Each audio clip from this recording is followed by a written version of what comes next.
ឱកាសនេះនាំមកជូនលោកអ្នកដោយ Star Cell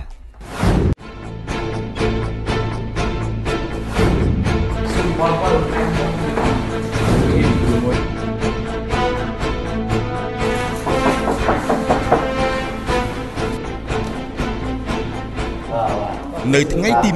1ក្រុមទី1បានទៅជួបលោកមីងសុធីវ៉ាន់ដែលជាគ្រូតន្ត្រីដើម្បីប្រឹក្សាអំពីការនិពន្ធទំនុកច្រៀង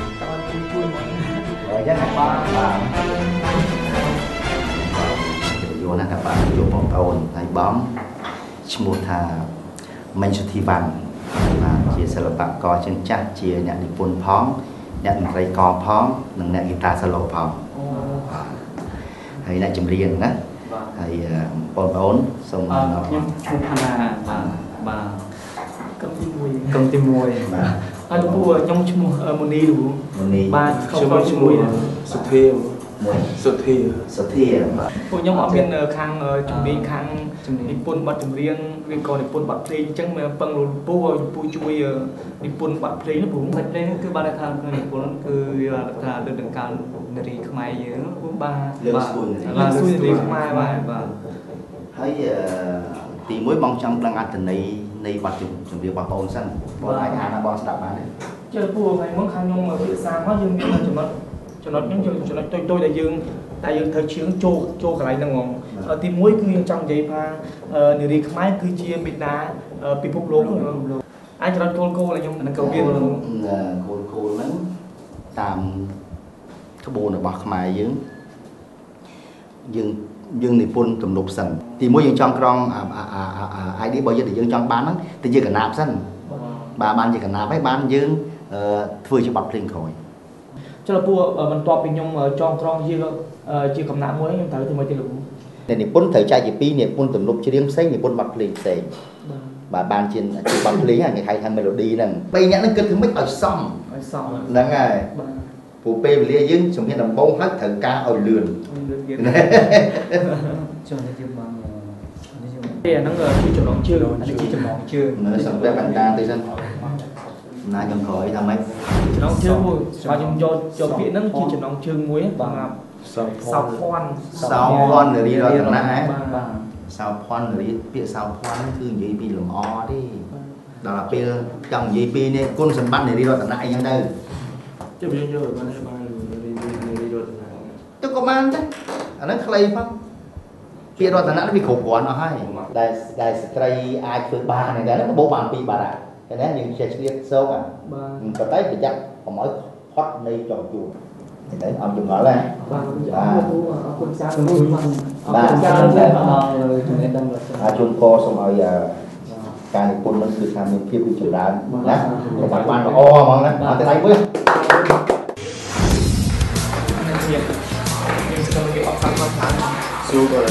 បន្ទាប់ពីបានយោបល់ខ្លះពីលោកគ្រូមីងសុធីវ៉ាន់រួចមក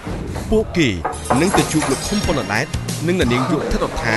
ដើម្បីពិភាក្សាការនិពន្ធទំនុកច្រៀងរបស់ពួកគេវិញម្ដងខ្ញុំឈ្មោះផាណាបាទហើយខ្ញុំឈ្មោះនីផងបាទខ្ញុំសុធាខ្ញុំផងហ្នឹងក្រុមទី1បាទហើយជំនាញបញ្ហាច្រើនដែលខ្ញុំសួរបងព្រោះថាជាជំនាញដែលខ្ញុំតាមបទចម្រៀងបាទមុនតែជំនាញហ្នឹងខាងទៅយល់ថាយើងតែជានេះតែជាយ៉ាងណាកំណាប់បទខ្ញុំតែបទពី7ទៅខ្ញុំតែមកទៅអត់ដឹងថាត្រូវតែឲ្យរឿងបទចម្រៀងណាយើងចាំជឿងបងទៅតាមបើថានៅបងគិតថាបទអត្ថន័យនិយាយពីកង្កើងស្ត្រីខ្ញុំគួរតែយកបទពីដើមឬក៏បទញ៉ាំអីចឹងបាទបទរ៉េបទៅចឹងបានហើយយើងបើមិនទៅបើយើងចង់នេះចឹងយើងគួរយកបទស្រូទៅបទស្រូយើងគួរចាំបាទទៅចម្រៀងវាចូលចឹងវាជួនមកបងខ្ញុំអត់ទៅច្បាស់យើងជួនមកចម្រៀងជួនពេលខ្លះវាមានវាអាចជួនចម្រៀងជួនតើវាមានតែមានឆ្នោតទៅនេះមួយទៀត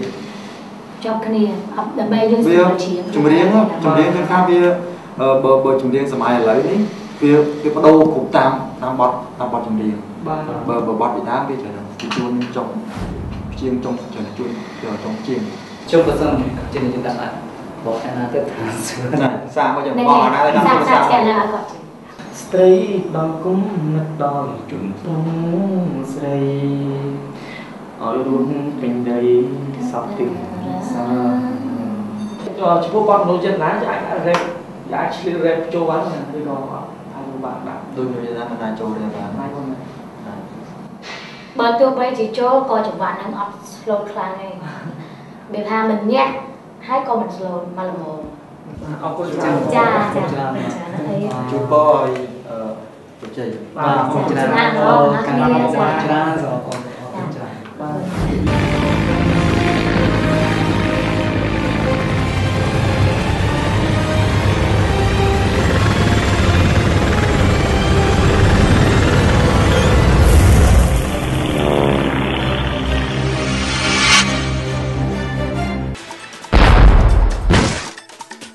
អត្ថប្រយោជន៍នេះសម្រាប់តែអតិថិជន Star Cell ប៉ុណ្ណោះ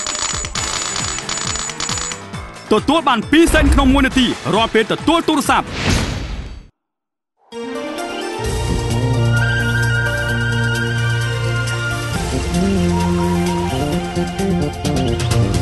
សម្លឹងមើលមេពិតឃើញច្បាស់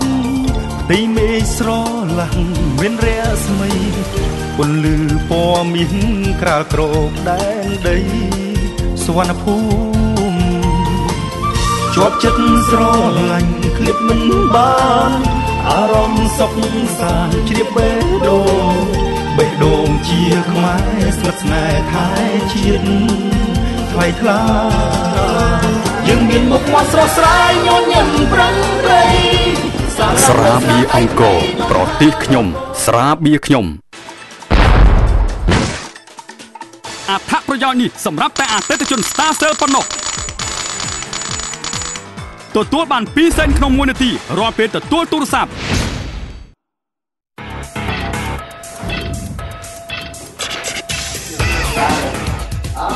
ក្រុមទី2ក៏បានមកជួបលោកគ្រូមីងសុធីវ៉ាន់ដើម្បីពិភាក្សាអំពីការនិពន្ធទំនុកច្រៀងរបស់ពួកគេអូនគាត់បងច្បាស់ដែរបាទចាំបងប្រាប់តទៀតណាចង់សំបងnàyបាទបងមីងសុធីវ៉ាន់បាទទីវ៉ាន់ជាអ្នកនិពន្ធបទភ្លេងផងជាតន្ត្រីករជើងចាស់និងជាអ្នកចម្រៀងផងបាទអញ្ចឹងអូនមួយសុជីបងចឹងណាចូលនោះទីទូនោះខ្ញុំតូនអញ្ចឹងនេះក្រុមទី2ណាបានអីខ្លះមកសុំតែ